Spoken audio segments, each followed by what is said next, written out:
So then, do you remember the first time? Because are you're brought up in the UK? Do you remember the first time you saw Eurovision and with whom? I was almost certainly with my parents. I don't remember the first time because it was just something that we watched every year. And I suppose I remember, I mean, one of the first British entries I was aware of was probably Bucks Fizz in the late 80s, but I've watched it pretty religiously since then. And it's always great fun. But yeah, I've been And watching since a child. what do you think is that people, that we all kind of, it's a little bit tacky, it's a little bit unreal, but at the same time, it's always a huge event. What do you think is the attraction we feel towards that? Well, I think the idea behind it is so hopeful, and it's such a lovely idea bringing all of Europe together just to sing, and the fact that it's a contest is it's not really the point. I mean, it's obviously great, but it's about every country coming forward, showing something of themselves, whether it's really really beautiful or really really silly. Sometimes it's both. And it's just a real sort of celebration of the sort of the diversity of Europe, as well as aspiring to something unified.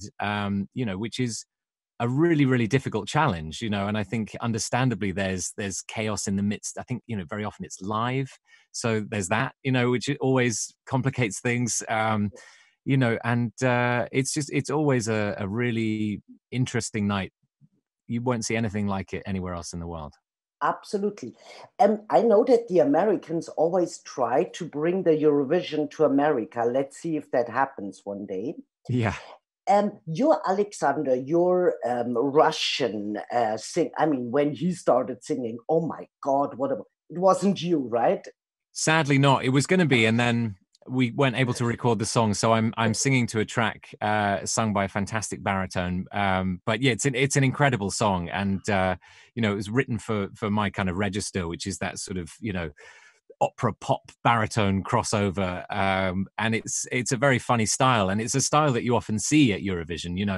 The crossover style they think will appeal to more people. So it's like, well, if we get this opera star singing this techno track, maybe all of Europe will go crazy, and sometimes it works, sometimes it doesn't. But it was very much borrowed from that kind of idea, the sort of the crossover style. Because I liked your character so much because he was kind of also very sexual and very, yeah, he was tacky, but he was a lot. And kind of, I know he's the villain, but I liked him somehow. I understood him. Yeah. I mean, it's very much a style. I mean, I don't know how many exactly, but there are certain styles of song that you get at Eurovision. There's often the sort of very beautiful folk song. There's a silly song in sort of made up words sometimes, and then there's often like a very, very sexualized song with sort of fire and, it's very, very sort of raunchy. And Lemtov is definitely in that category, and I think every year, almost without fail, somebody comes on and does something very sexy with fire. And so that's, it's always fun to see. Absolutely. And also, how was it for you to expose yourself like that? Did you have fun with it, or was it in the beginning a little bit intimidating? The choreography initially was quite intimidating because these four guys around me, in very good shape, I have to say, shirtless, all of whom are professional dancers. Incredible the things that they're able to do. And the choreographers that we work with have choreographed for a lot of great pop acts, Jennifer Lopez and Ariana Grande, and they go around the world doing these big pop shows.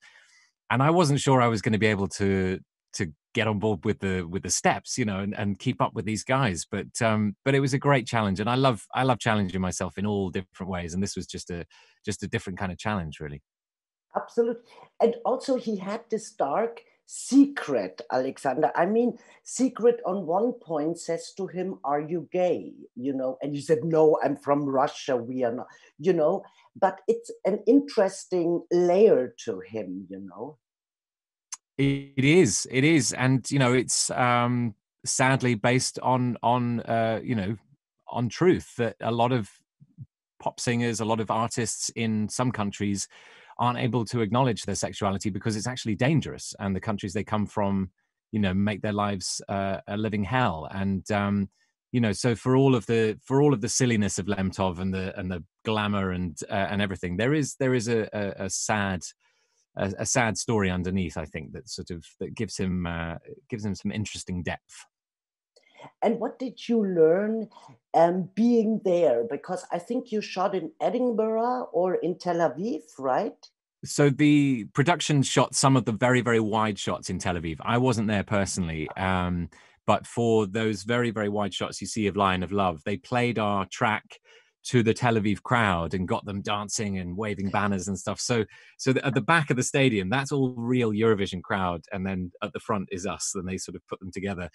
Yeah, I actually wasn't. I have never been to Eurovision itself, not yet.